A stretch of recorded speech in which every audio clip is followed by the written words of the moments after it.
Roti is one of my kids' favorite foods, and today I'm going to show you how I make it. All you need is 4, maybe 5 ingredients. I use about 6 cups of flour for my family of 5. So 1, 2, 3.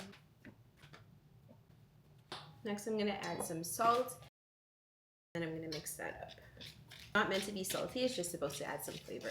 Then I'm putting about 1 tablespoon and a bit of baking powder. I'm also going to mix that up. I do put half a teaspoon of sugar. You don't have to do that. This is just what I do. I make a well in the center of the bowl, ghee or vegetable oil. I'm using melted butter and I mix it with a little bit of vegetable oil. I'm going to add about 1/3 of a cup into the well.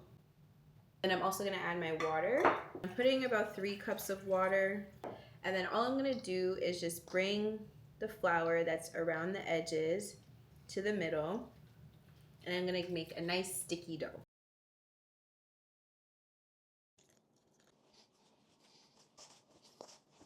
Once your dough is kneaded, you're going to have a nice sticky but soft dough ball like this. And then you're just going to put it in a well-oiled bowl. Pop that inside. We're going to cover it and leave it for about an hour so that it can rise. You should have something that looks like this, and then you're just going to separate it into individual balls. I don't even know how many. I'm going to do some big and some small. Some of the small ones are for the kids, and then the bigger ones for everyone else. So then I'm going to flour my work surface just so that the dough doesn't stick to it, and then we're going to roll them out individually. I like to roll mine pretty flat so that it has all the nice airy pockets. I'm also not good with getting my roti to be round. And butter mixture. Spread that around. I'm going to use the back of a knife and I'm just going to cut a slit into the dough. I also like to sprinkle just a little bit more flour on it because that's what's going to help give you like a crispy outside but soft inside. And then you're just going to roll, roll, roll, roll, roll, and then pack the inside. You get like a little cone, and then I just push down the top, and I have my first one. And then we're just gonna do the same thing again for all of them.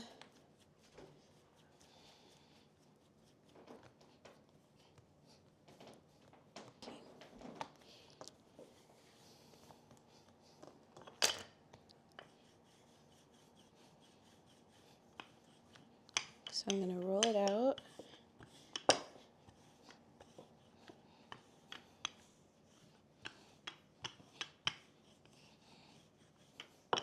Sometimes I get them really round, sometimes I don't.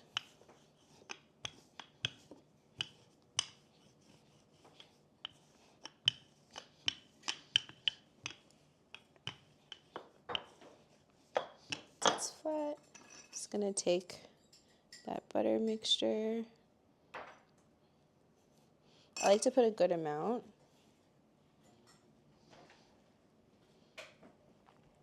And then I'm just gonna slit from the middle down. I'm gonna sprinkle some of that flour.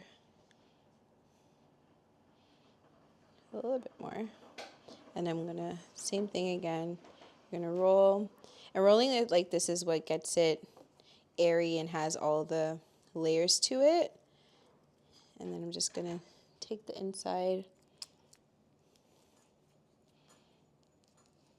pack it in, and then push down the top, and there you go. So we're gonna do that with the rest.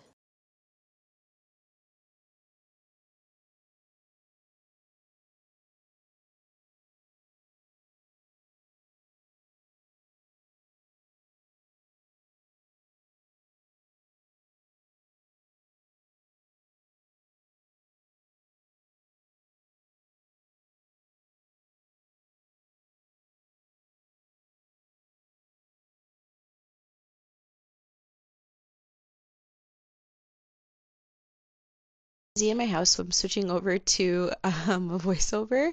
But yeah, once I finished oiling all the laos, now I'm going to, or balls, then I'm going to flatten it, and now I'm rolling it out in preparation for frying.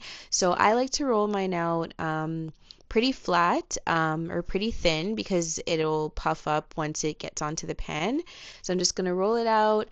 You want it to be nice and brown. As I said before, I am not great at getting my roti to be that round consistently. I think I'm doing a pretty good job here though. And then once that's done, I'm just going to check my tawa to see if it's hot. You can also use a pancake pan for this step. And then I'm just going to put my roti on that heated tawa. And then as you can see here, we're just looking for those bubbles.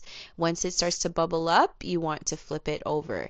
And then just baste the top of it with some oil. Sometimes people, I've seen them flip it and then oil it, flip it and then oil it. I haven't done that, but it is a technique I will try. I don't even recall if I've seen my mom and my grandmother do it.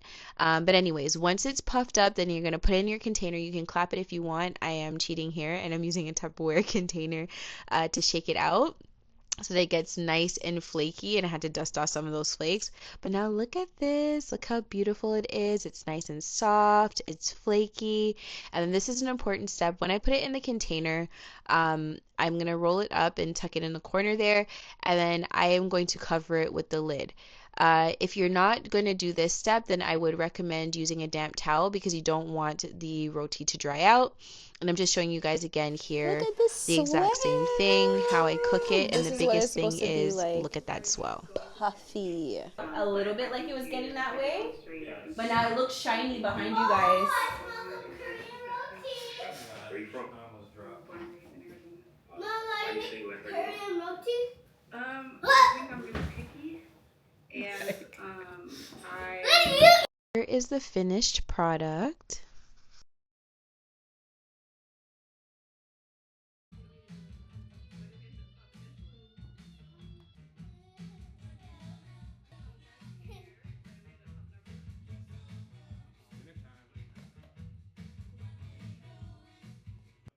It's time for the official taste test. A big piece because I like big piece. Well, you're good, Adriana. Yeah.